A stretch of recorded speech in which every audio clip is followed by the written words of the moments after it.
vous remercie, Madame Dié.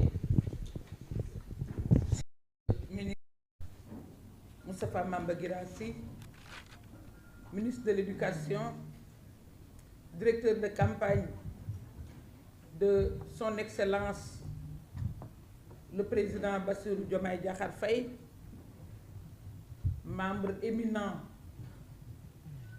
de la coalition Diomaye Président. Monsieur le ministre, la coalition vous dit bonjour et que namoon nañ la. Honorable député, dinaa wax bu baax. Honorable député Madame Mbacké, membre fondatrice de la coalition Diomaye Président, chers leaders, Mesdames, Messieurs les membres de la coalition Diomaye Président, Mesdames, Messieurs les professionnels de la presse, je vous invite, Mesdames et Messieurs, cette fois-ci c'est mon invite, à observer une minute de silence pour nos dizaines de victimes de la dérive répressive de l'ancien régime, alors qu'ils manifestaient simplement contre l'arbitraire et pour la défense de notre démocratie.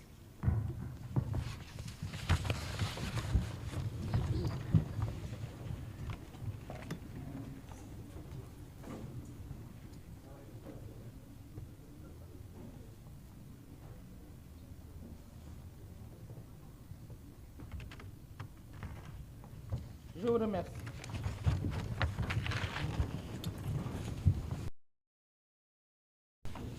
Chers membres de notre grande coalition, si je vous ai invité au recueillement, c'est pour que nous n'oublions jamais toutes ces victimes innocentes à qui nous devons rendre justice.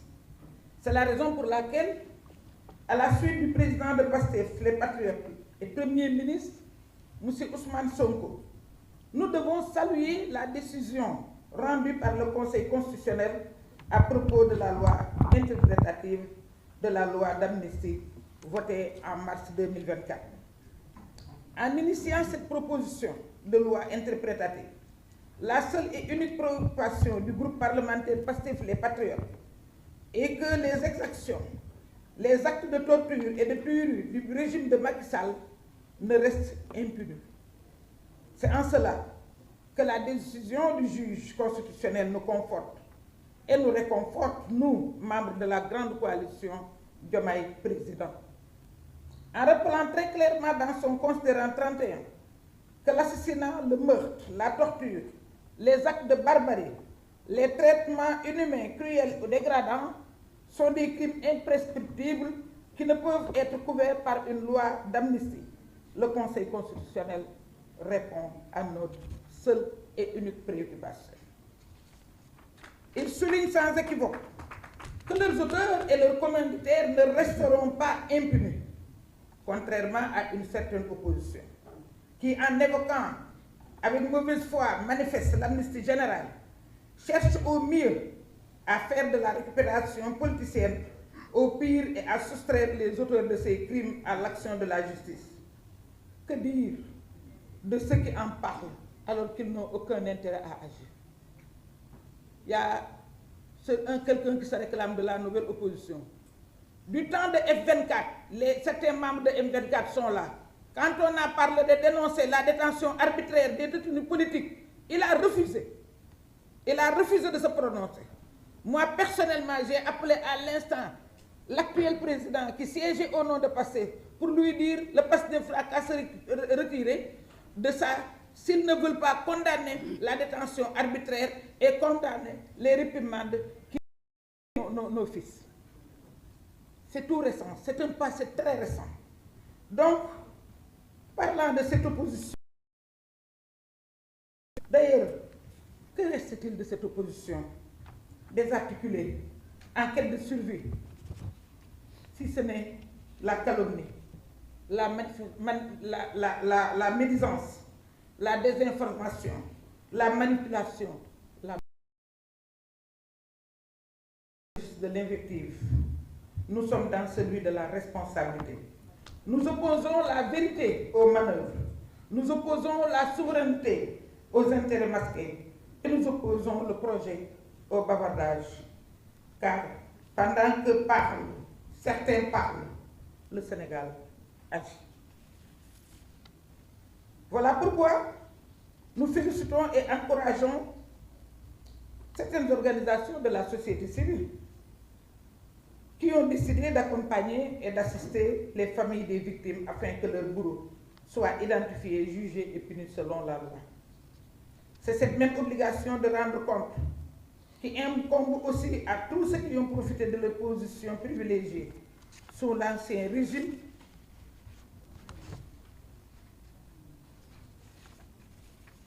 pour détourner nos deniers publics ou les milliards destinés au fonds Force Covid. Parlons du dossier fonds Force Covid. Je parle sous le contrôle de mon ami et frère, le ministre Guirassy. Quand le président Macky Sall a reçu tous les partis, parce que c'est après qu'il en a fait du folklore, mais quand il a commencé à se concerter, nous étions partis en tant que parti représenté à l'Assemblée nationale. Et à ce moment-là, il nous avait parlé de loi d'habilitation. Seul le Premier ministre, Ousmane Sonko, avait fait des réserves. Il avait émis des réserves.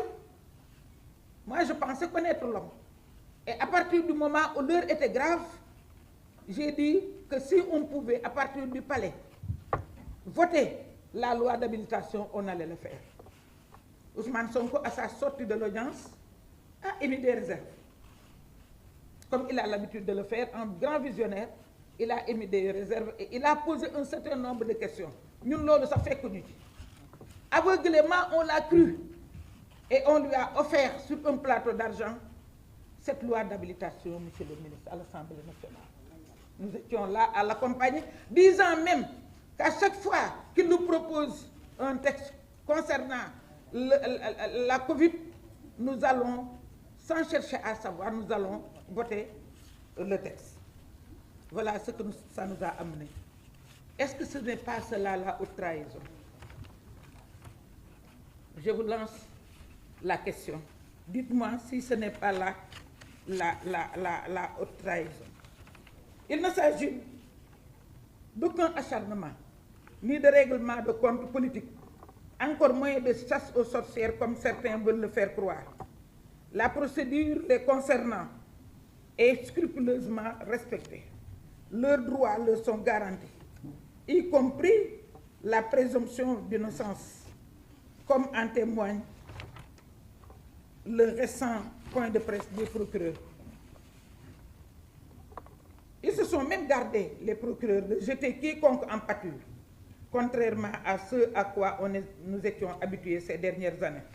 Simplement, au nom de la reddition des comptes, ils sont appelés à rendre compte de leur gestion. Ils soulignent sans équivoque que leurs auteurs et leurs commanditaires ne resteront pas impunis, contrairement à une certaine opposition qui, en invoquant une mauvaise foi manifeste, l'amnistie générale cherche à nous faire oublier ce qui s'était passé.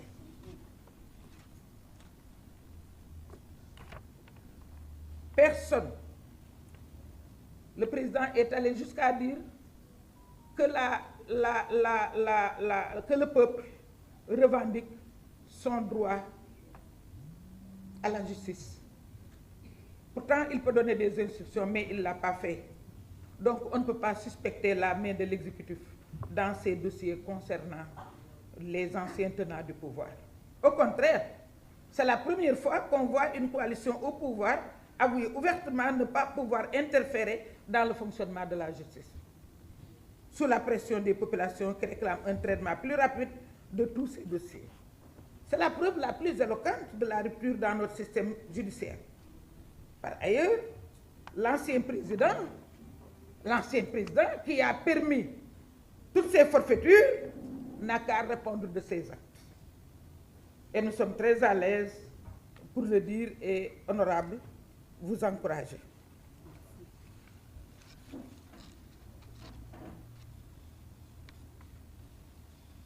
Nous avons assez d'arguments à opposer à l'opposition. Nous opposons la vérité aux manœuvres. Nous opposons la souveraineté aux intérêts masqués. Nous opposons le projet au bavardage, car, comme je l'ai dit tout à l'heure, je l'ai dit et je le répète, pendant que certains parlent, le Sénégal agit. Tout à l'heure, nous allons vous présenter un bilan élogieux de l'année d'exercice de Monsieur le Président de la République. Ce bilan est factuel, ce n'est pas théorique.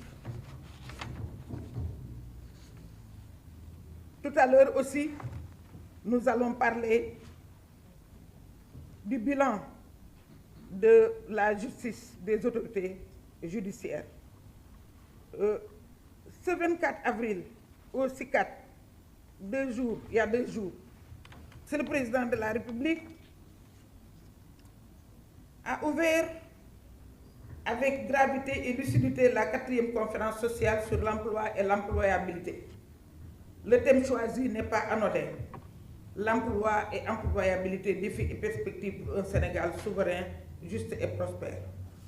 C'est une déclaration d'intention, mais surtout un appel à l'union nationale, car l'emploi, en particulier celui des jeunes, est l'urgence première de notre temps. Et le président l'a dit clairement. Seule une réponse collective peut relever ce défi. Il ne s'agit pas de simples slogans, mais de leviers concrets.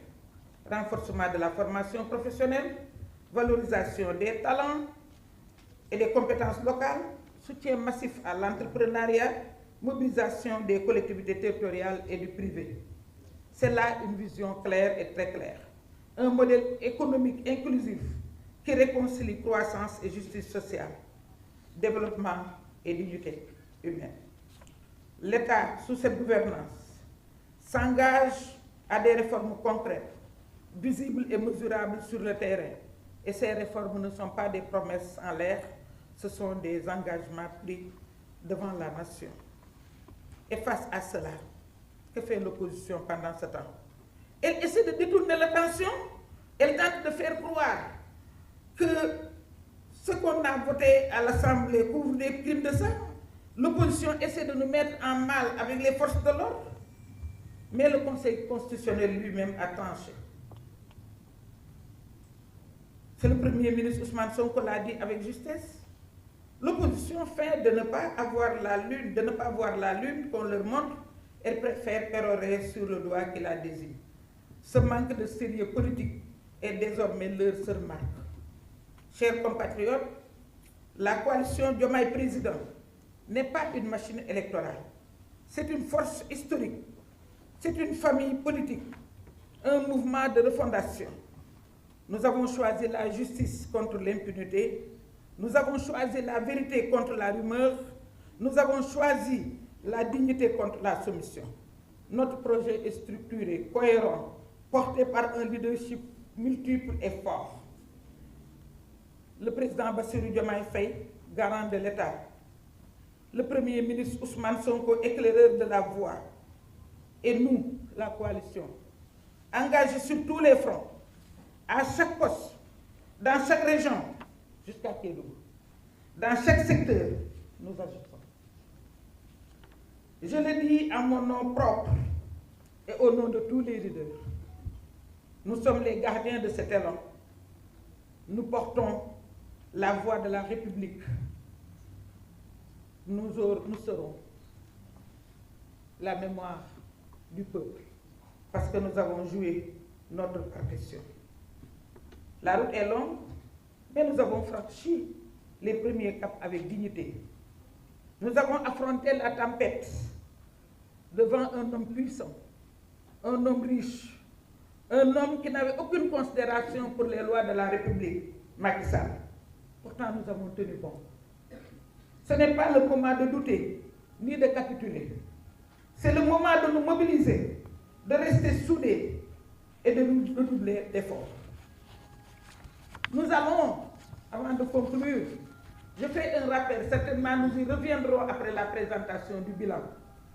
Parce que le mois de mai sera une période charnière Déjà le 1er mai, le Monsieur le Président l'a annoncé avant-hier, va recevoir le cahier de doléances des syndicalistes.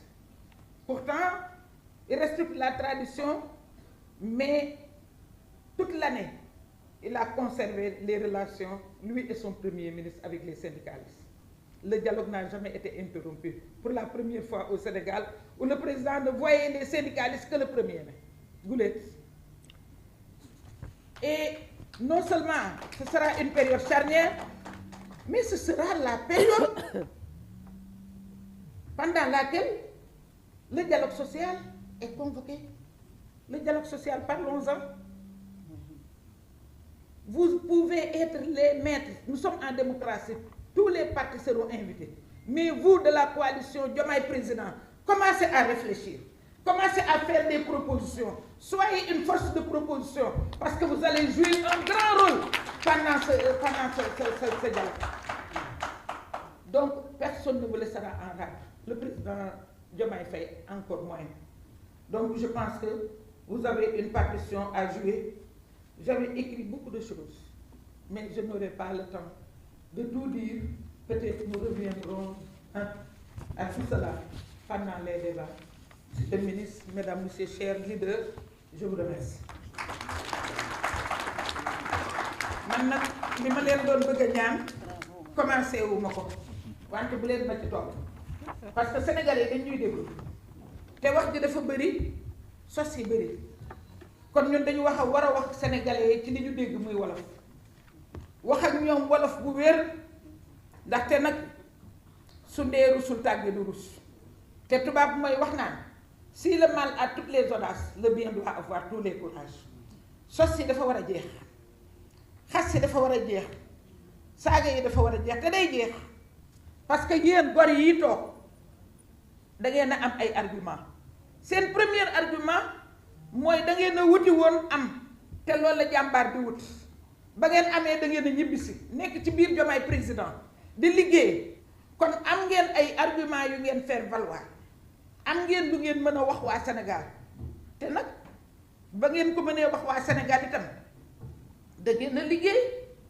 ndaxte yow boo demee ca baykat yi ñun am nañ lu ñu leen di wax 100 millions la fi Macky Sall bàyyi woon après ñoom ñu ñëw ñetti weer avant nawet indi 120 milliards bërki dee mooy jaay 130 milliards la ñu annoncé te bàyyiwuñu kenn gouvernement bi dafa toog monsieur le ministre a ngi nii DRG sax dañ leen ni am ngeen lu ngeen ci war a def ñu génne 9 milliards def ci kon kuy fonk yaakaar naa ni baykat fii la fekk baax bi nga xamee ni économiser nañu ñu ngi économiser te pareeguñu économiser nañu waaye defuñu ko ay dépenses de prestige dañ koo dugal ci denrées de première nécessité yi mu wàññeeku bu baax ñii nga xam ne ñoo yoree dund bi ñooñu xam nañ ni denrées de première nécessité yi wàññeeku na wante ñun dafa am loo xam ne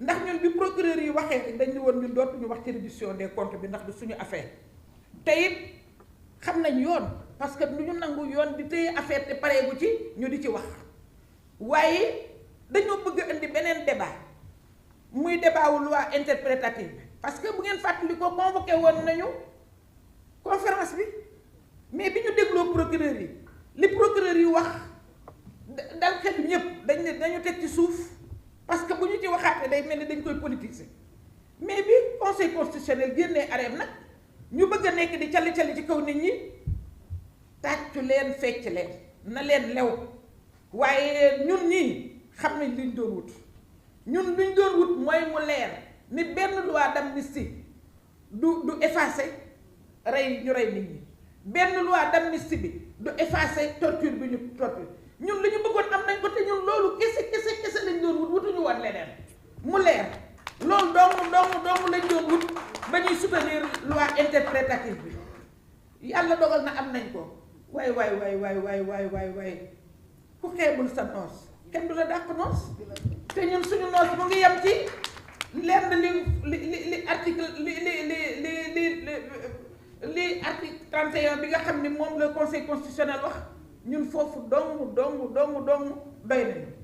kon su fekkee ne tey dañuy wax bilan te bëgguma anticiper ci li nga xam ne docteur Ka dina ñëw wax ko léegi parce que moom mooy wax bilan bi moom Mame Diarra Fam loolu dama ne dañuy sant yàlla am nañ bilan ku am argument nag doo xuloo ku amul argument parce que ku amul argument def naan nañ ko soow rek dëgg réer mu jàpp ko nag ci saaga te loolu dootuñu ko may kenn jàpp ko ci xaste te dootuñu ko may kenn parce que làmmiñ bi war na moroomam jàpp ko ci sos te loolu dootuñu ko may kenn kon loolu su fekkee ni ñun boobu opposition la ñu yàlla wërsëgale nañ ko jël suñu wërsëg la waaye nag dinañ xam nan lañ leen di teeloo kon lii nga xam ne procureur yi wax nañ ko ñun duñ ci dellu si ndax yëfu justice la ñoom rek la ñoom ñoo ciy wax waaye loi interprétative bii nga xam ne wax nañ ko ba pare ñu bëgg cee mooy di indi ñi nga xam ne nag waruñu ci woon a wax parce que même ñu tuddoo seen bopp opposition di wax ci loi d'amnistie bi dañu nekkoon ak moom ci benn cercle bu tudd F24 ñi nekk F24 ñu ci bëri ñu ngi fii ci Diomaye président fekke nañ ko ci suñ seen kanam maître ñu taxaw ni suñuy ay résolution buñ ci bind les détenus politiques suñu ay résolution bu ñu dénoncé ñi ñu ay xale yi ñu jàppate defuñu dara waaye ñooñu war nañoo ñëw di wax waxul loi d'amnistie alors que ñu gis ay nit ñu rey leen te nanguwuñ ko war a revendiquer nit ki daal da ngay nekk yàpp wala nga nekk jën wante côté bu la neex rek boo bañee Ousmane Sonko jàkkaarloog moom ni ci opposition bi laa bokk nga xam ne Sénégalais yi ñàkk nañ fayda ba dina def opposition doo dara duñ ko nangu doo nekk benn opposition kenn xamul Njaay nga sant kenn xamul Jóob nga sant ba ñu taxawee Sénégalais yi taxaw soxla seen bopp taxawoo sa intérêt nga doon toog kon nag ñooñu mayetuñ leen dara monsieur le ministre yéen a ngi ca gouvernement ba dem leen liggéey ak jàmm ak salaam président Bassirou Diomaye Diakhar Faye war nañu yoon Ousmane Sonko ngi ànd ak yéen gouvernement ngeen nekk gouvernement choc di wàññi dund bi di ko yombal di permettre baykat yi ñu am seeni tool ñu ngi def li ñu war a def jóge nañ 100 milliards ba ñuy ñëw ba ci 120 milliards ba tey yéen a ci 130 milliards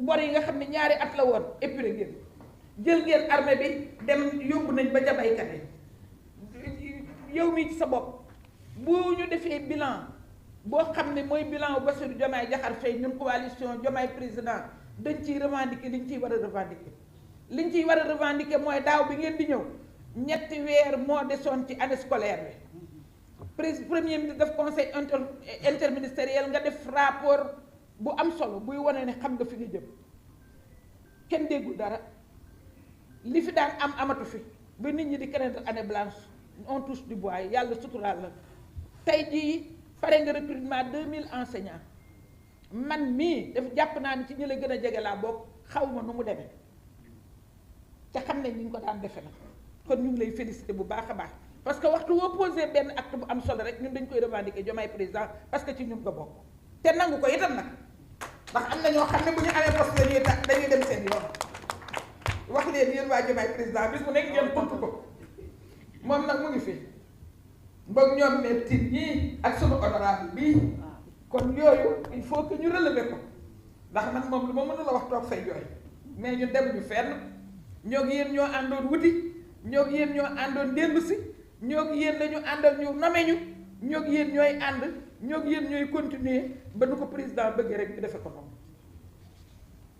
kon dinañ dellu si waat ci bilan bi bëgguma empiéter ci discours ci présentation wu docteur Assane mais dinañ jox honorable kàddu bu ko defee honorable yéen fan yii yéen a xew waaye bala ma lay jox kàddu gi rek dama bëggoon a wax monsieur le ministre que ñu ngi soutenir ñun la coalition Diomaye président à l'Assemblée nationale. man maag honorable nekkoon nañ assemblée xam nañ li assemblée mais yéen doxal leen yéen a ngi doxal bu baax a baax doxal leen honorable la parole tàccu leen loolu.